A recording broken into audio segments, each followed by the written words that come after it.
इसी समय बगल के कमरे में हल्ला हुआ। अरे मेरा ब्रीफकेस कहाँ चला गया, यहीं तो रखा था। अब लेखक जी के बगल के कमरे से आवाज आई कि मेरा ब्रीफकेस कहाँ चला गया। ब्रीफकेस जानते हैं ना, सूटकेस छोटा होता है वो ब्रीफकेस, वो कहाँ चला गया, यहीं तो रखा था। अब कोई अपना ब्रीफकेस ढूंढ रहा था, उसे उसका जैसे सामान जिसमें रखते हैं ब्रीफकेस, सूटकेस होता है और ब्रीफकेस होता है, उनका ब्रीफकेस कहीं गायब हो चुका था। अब वो पूछने लगा, चिल्लाने लगा कि मेरा ब्रीफकेस कहाँ गायब हो गया, यहीं तो रखा था। मैंने पूछा उसमें पैसे तो नहीं थे? तो लेखक जी ने जिसका ब्रीफकेस गायब हुआ उससे पूछा कि उसमें पैसे थे क्या, कोई पैसे तो नहीं थे? जवाब मिला पैसे तो नहीं थे, कागजात थे। जिसका ब्रीफकेस था उसने बताया कि उसमें पैसे तो नहीं थे लेकिन उसमें कागजात थे। तो बच्चों आपको देखकर समझ में आ रहा है कि इस सम्मेलन में कितने ईमानदार लोग थे, सबके सब ईमानदार थे। मैंने कहा तो मिल जाएगा। लेखक जी ने कहा कि पैसे नहीं थे तो कौन लेगा ब्रीफकेस, मिल ही जाएगा। मैं बिना धूप का चश्मा लगाए बैठक में पहुंचा। अब दिन के टाइम पे या सुबह के वक्त पे ये जब दूसरा बैठक था तो जब बैठक में वो पहुंचे तो बिना धूप का चश्मा लगाए पहुंचे। धूप का चश्मा उनके पास, सनग्लास नहीं था। बैठक में 15 मिनट चाय की छुट्टी हुई। लोगों ने सहानुभूति प्रकट किया। जब बैठक में वो गए, जो भी प्रोग्राम था, सम्मेलन था, होने के बाद में 15 मिनट का चाय का छुट्टी यानी चाय की छुट्टी यानी कि एक टी टाइम ब्रेक हुआ तो 15 मिनट के लिए। तो लोगों को जब पता चला कि उनका धूप का चश्मा खो गया है तो सब लोग सहानुभूति देने लगे, यानी उनको करुणा देने लगे, सिंपैथी देने लगे कि आपका धूप का चश्मा गायब हो गया, कोई बात नहीं, मिल जाएगा आदि। एक सज्जन आए, कहने लगे बड़ी चोरियां हो रही हैं, देखिए आपका धूप का चश्मा ही चला गया। उतने में एक सज्जन आते हैं, एक पुरुष आते हैं और आकर लेखक जी से कहते हैं कि बहुत चोरियां हो रही हैं इस सम्मेलन में, देखिए आपके धूप का चश्मा भी चला गया। बहुत सहानुभूति देते हुए उन्होंने ऐसा कहा। वो धूप का चश्मा लगाए थे, मुझे याद था एक दिन पहले वो धूप का चश्मा नहीं लगाए थे। मैंने देखा जो चश्मा वो लगाए थे वो मेरा ही था। अब जब वो सहानुभूति दे रहे थे तो लेखक ने जब ध्यान दिया तो सहानुभूति देने वाले जो मानव थे, जो पुरुष थे, उन्होंने जो चश्मा लगा कर रखा था, धूप का चश्मा, सनग्लास, वो असल में लेखक का ही चश्मा था। देख रहे हैं बच्चों ईमानदारी के कितना बड़ा बड़ा यहाँ पे एग्जाम्पल्स मिल रहा है कि वो चश्मा उन्होंने लगा के रखा था, वो लेखक का चश्मा था और उस पर से आकर उनको सहानुभूति दे रहे हैं, उनको सिंपैथी दे रहे हैं कि कोई बात नहीं, मिल जाएगा धूप का चश्मा आपका, अगर गुम गया है तो।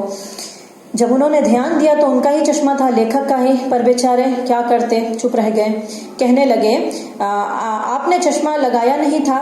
तो लेखक जी ने क्या कहा, लेखक जी को बहुत गुस्सा आया क्योंकि इससे पहले भी उनके 2-3 चीज चोरी हो चुके थे, 2-3 वस्तु चोरी हो चुके थे। तो लेखक जी ने कहा कि आपने चश्मा तो नहीं लगाया था, यानी लेखक जी ने कल उनको देखा था तो चश्मा नहीं लगा करते, आज चश्मा कहाँ से आ गया। अब उनके जितना भी उनके साथ दुर्घटना हुई या जितने भी वस्तु उनके चोरी हुए, अब वो और झेल नहीं सके और आखिरकार उन्होंने उससे पूछ ही लिया कि आपके पास चश्मा नहीं था, आपके पास चश्मा कैसे आया। मैंने कहा रात को क्या चांदनी में धूप का चश्मा लगाया जाता है, मैंने कमरे की टेबल पर रख दिया था। तो उन्होंने उल्टा, जिससे उन्होंने पूछा, वो प्रतिनिधि उल्टा लेखक से पूछ रहे हैं कि आपने भी चश्मा क्यों नहीं लगाया। तो लेखक जी ने कहा कि रात में कोई चश्मा लगाता है क्या, क्योंकि सुबह वो सम्मेलन में जा रहे थे, सम्मेलन खत्म हो गया, रात को जो वापस आ रहे हैं तो रात में धूप का चश्मा, सनग्लास कौन लगाता है। तो उसी तरह से उन्होंने उत्तर दिया कि रात में धूप का चश्मा कौन लगाता है, मैंने कमरे में टेबल पे रख दिया था। वो बोले कोई उठा ले गया होगा, मैं उन्हें देख रहा था और वो मेरा चश्मा लगाए इत्मीनान से बैठे थे। लेखक जी के गुस्से का बांध टूट गया था, वो गुस्से से उस प्रतिनिधि को देख रहे थे कि मेरा ही चश्मा लगाकर मुझे ही सहानुभूति दे रहा है। तीसरे दिन रात को लौटा तो कुछ हरारत थी, थोड़ी ठंड भी थी। मैंने सोचा बिस्तर से कंबल निकाल लूं, पर कंबल भी गायब थे। अब जब उनको ठंड लगने लगी रात में तो वो जब बिस्तर से कंबल ढूंढने गए, कंबल खोजने गए तो कंबल भी गायब था। फिर हल्ला हुआ, स्वागत समिति के मंत्री आए, कई कार्यकर्ता आए। अब जब उनको लेखक को कंबल ना मिला तो उन्होंने हल्ला मचा दिया और सब लोग जाग गए और पूरा चर्चा हो गया कि कंबल नहीं है, कंबल भी चोरी हो गया। स्वागत समिति के मंत्री मतलब जो कमिटी के वेलकम मिनिस्टर होते हैं, जो स्वागत करते हैं सबका, उसके मंत्री आए। उस सम्मेलन के ऑर्गेनाइजर्स आए और कई कार्यकर्ता आए, उनके साथ साथ और भी दूसरे कार्यकर्ता, ऑर्गेनाइजर के साथ साथ दूसरे रिप्रेजेंटेटिव्स भी वहां पे आए।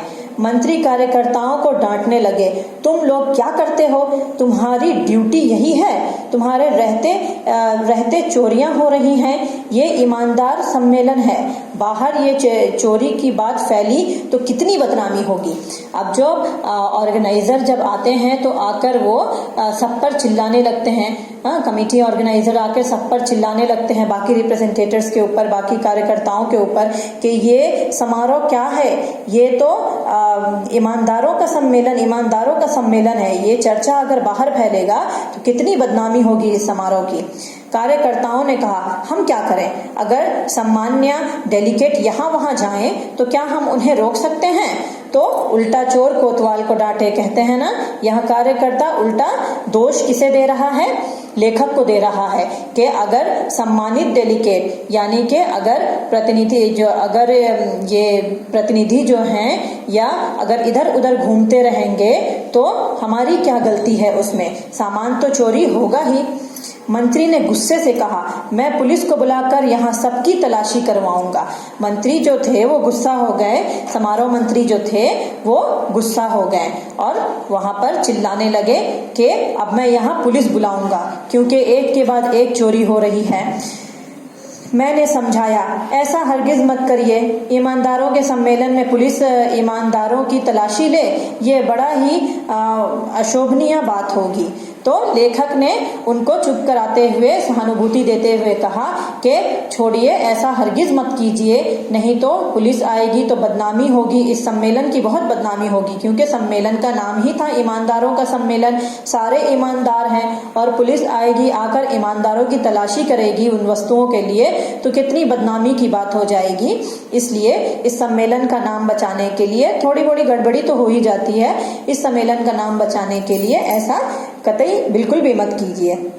एक कार्यकर्ता ने कहा, तलाशी किसकी करवाएंगे, आधे के लगभग डेलीगेट तो किराया लेकर दोपहर को ही वापस चले गए। यहाँ और भी एक ऑनेस्टी दिख रही है, सम्मेलन 3-4 दिनों का था, अभी सम्मेलन खत्म भी नहीं हुआ है, पूर्ण रूप से अभी खत्म नहीं हुआ है, लेकिन आधे कार्यकर्ता जिनको बुलाया गया था उस सम्मेलन में भाग लेने के लिए, वो तो पैसा लेकर, आने जाने का किराया लेकर दिन को ही निकल गए, कार्यक्रम खत्म होने से पहले ही निकलकर चले गए, दोपहर को ही वापस चले गए। रात को पहनने के कपड़े सिरहाने दबाकर सोया, नई चप्पल और शेविंग का डब्बा बिस्तर के नीचे दबाया।